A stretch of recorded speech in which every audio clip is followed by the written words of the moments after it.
సాయి నమో నమ. శ్రద్ధ, సబూరి ఈ రెండు మాటలు వింటే మనకు గుర్తొచ్చేది ఆ సాయినాథుడు.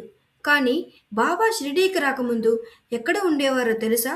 ఆయన వెలిగించిన దుని వెనుక ఉన్న అసలు రహస్యం ఏమిటి? ఈరోజు వీడియోలో మనం బాబా జీవితంలోని కొన్ని ఆశ్చర్యకరమైన విషయాలను తెలుసుకుందాం.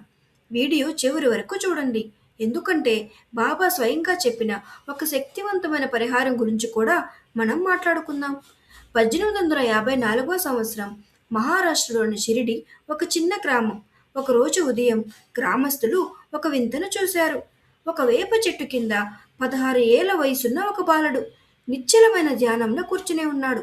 ఎర్రటి ఎండ ఉన్నా, వాన పడుతున్నా ఆయన కదలలేదు. ఆ బాలుడు ముఖంలోని తేజస్సు చూసి గ్రామస్తులు ఆశ్చర్యపోయారు. కొందరు పిచ్చివాడు అనుకున్నారు, కొందరు దైవం అన్నారు. కానీ ఒక భక్తుడు వెళ్ళి అడిగినప్పుడు ఆ వేప చెట్టు కింద తవ్వి చూడమన్నారు బాబా. అక్కడ ఒక రహస్య సొరంగం, అందులో 4 దీపాలు వెలుగుతూ కనిపించాయి. అది బాబా గురువులు తపస్సు చేసిన చోటు. అప్పుడే అందరికీ అర్థమైంది, ఈయన సామాన్య బాలుడు కాదు, ఒక మహాశక్తి అని. బాబాకి మసీదులో దీపాలు వెలిగించడం అంటే చాలా ఇష్టం. ప్రతిరోజు వర్తకుల దగ్గరికి వెళ్ళి నూనె అడిగేవారు. ఒకరోజు ఆ వర్తకులందరూ కలిసి బాబాని అవమానించాలని నిర్ణయించుకున్నారు. మా దగ్గర నూనె లేదు అని అబద్ధం చెప్పి పంపించేశారు. బాబా చిరునవ్వుతో వెనక్కి వచ్చారు. ఖాళీ ప్రమిదలు తీసుకున్నారు. నూనెకి బదులు కేవలం నీటిని పోశారు. అద్భుతం! ఆ నీటితోనే ప్రమిదలు వెలిగాయి. ఆ కాంతి షిరిడి గ్రామం మొత్తాన్ని కప్పేసింది. అది చూసిన వర్తకులు బాబా పాదాలపై పడి క్షమాపణ వేడుకున్నారు. భక్తి ఉంటే ప్రకృతి కూడా తల వంచుతుందని బాబా నిరూపించిన సందర్భం ఇదే. బాబా తన భక్తుల ఆకలిని తీర్చడానికి స్వయంగా వంట చేసేవారు. ఆయన దగ్గర రెండు వంట పాత్రలు ఉండేవి. ఒకటి 100 మందికి, ఇంకొకటి 500 మందికి సరిపోయేలా. బాబా స్వయంగా కట్టెల పొయ్యి మీద వంట చేస్తూ మరుగుతున్న అన్నంలో తన చేతిని పెట్టి కలిపేవారు. ఆశ్చర్యకరమైన విషయం ఏంటంటే ఆయన చెయ్య అస్సలు కాలేది కాదు.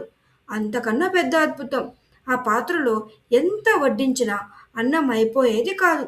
వందల మంది వచ్చినా అందరూ తృప్తిగా తిన్న తర్వాతే ఆ పాత్ర ఖాళీ అయ్యేది. అందుకే అంటారు, అన్నపూర్ణేశ్వరి బాబా రూపంలో షిరిడీలో వెలిసిందని. బాబా ఎప్పుడు తన భక్తుల కష్టాలను తనే తీసుకునేవారు. ఒకసారి దుని దగ్గర కూర్చున్న బాబా అకస్మాత్తుగా తన చేతిని మంటల్లో పెట్టేశారు. పక్కనే ఉన్న భక్తులు కంగారుపడి బాబాను పక్కకు లాగారు. బాబా చేయి కాలిపోతుంది కదా అని అడిగితే బాబా ప్రశాంతంగా, అక్కడ ఒక కమ్మరి భార్య తన బిడ్డను పట్టుకుని మంటల్లో పడుతుంటే నిన్ను నా చేయి చాచి ఆ బిడ్డను కాపాడాను అన్నారు. అంటే ఎక్కడో ఉన్న భక్తుల ప్రాణాన్ని కాపాడడానికి బాబా ఇక్కడ తన చేతిని కాల్చుకున్నారు. తన భక్తుల కోసం మృత్యుతోనైనా పోరాడే దైవం ఆయన. ఇక షిరిడీలో జరిగిన ఒక చిన్న కథ గురించి తెలుసుకుందాం. 1910 సంవత్సరం తర్వాత ఒకరోజు ఉదయం ఒక భక్తుడు బాబాను దర్శించుకోవాలనే తపనతో షిరిడీకి వచ్చాడు. అక్కడ అతను చూసిన దృశ్యం అతని హృదయాన్ని కదిలించింది. బాబా ఒక చాపపై కూర్చుని చెక్క చెక్కి పెట్టి గోధుమలు వేసి తన కప్ని చేతులు మడిచి నిశ్శబ్దంగా స్వయంగా గోధుమలను రుబ్బుతూ కనిపించాడు. బాబాకు ఇల్లు లేదు, కుటుంబం లేదు, అన్నదానం పైనే జీవితం. అయితే గోధుమలు ఎందుకు రుబ్బుతున్నారు? ఈ వార్త ఊరంతా తెలిసిపోయింది. జనాలు అక్కడికి చేరారు.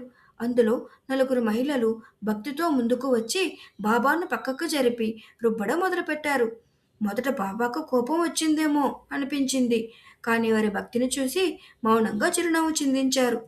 పిండి అయిపోయిన తరువాత వారు దాన్ని పంచుకోవాలని చూశారు. అప్పుడు బాబా ఒక్కసారిగా లేచి, ఇది మీ తండ్రి గోధుమలా, వెంటనే ఈ పిండి మొత్తం ఊరి సరిహద్దుల్లో వేసేయండి అన్నారు. వారు సిగ్గుపడుతూ అలా చేశారు. తర్వాతే తెలిసింది, అప్పట్లో షిరిడీలో కలరా వ్యాధి వ్యాపిస్తుంది. బాబా రుబ్బింది గోధుమలు కాదు, కలరా అనే వ్యాధిని. దాన్ని రుబ్బేసి ఊరి బయటకు పంపించేశారు. బాబా జీవితం ఒక అంతులేని సముద్రం లాంటిది. ఎవరైనా దానిలో మునిగి ముత్యాల్లాంటి జ్ఞానం, భక్తి తీసుకురాగలరు. ఈ కథలు బాధపడుతున్న వారికి శాంతి, ఆనందం ఇస్తాయి. ఆధ్యాత్మిక జ్ఞానం మరియు జీవన బోధన ఇస్తాయి. భక్తితో వినేవారికి బ్రహ్మానందం, యోగంలో ప్రావీణ్యం, ధ్యానానందం లభిస్తాయి. భక్తుల నిజ జీవిత అనుభవాల గురించి తెలుసుకుందాం. ఈ కథ కేవలం 100 ఏళ్ల క్రితం నాటిది కాదు. నేటికి బాబా అండగా ఉన్నారని చెప్పడానికి ఈ ఒక్క ఉదాహరణ చాలు. ఒక మధ్యతరగతి కుటుంబంలో ఒక తండ్రికి తీవ్రమైన ఆరోగ్యం చేసింది. డాక్టర్లు ఆశలు వదిలేశారు. సర్జరీకి లక్షల్లో ఖర్చు అవుతుంది అన్నారు. ఆ కుటుంబం దగ్గర అంత డబ్బు లేదు. కేవలం బాబా మీద నమ్మకంతో సాయి సచ్చరిత్ర పారాయణం చేస్తూ బాబా ఊదిని ఆయన నుదుటిపై పెట్టారు. మరుసటి రోజు ఉదయం డాక్టర్లు పరీక్షించి ఆశ్చర్యపోయారు. ఎటువంటి సర్జరీ లేకుండా ఆ సమస్య తగ్గిపోయింది. ఇది వినడానికి నమ్మశక్యంగా లేకపోయినా నమ్మకంతో సాయి అని పిలిస్తే ఆయన పలికే తీరే ఇది. మీ జీవితంలో కూడా ఇలాంటి అనుభవం ఎదురైందా? అయితే కామెంట్ సెక్షన్లో మాతో పంచుకోండి. బాబా ఎప్పుడూ ఒకటే చెప్తారు, సబ్కా మాలిక్ ఏక్ హే అని. అంటే మీ కష్టాలను ఆయన పాదాల చెంత వదిలేయండి. ఈ వీడియో మీకు నచ్చితే ఓం సాయిరామ్ అని కమెంట్ చేయండి. ఇలాంటి మరిన్ని ఆధ్యాత్మిక విషయాల కోసం మా ఛానల్ని సబ్స్క్రైబ్ చేసుకోండి.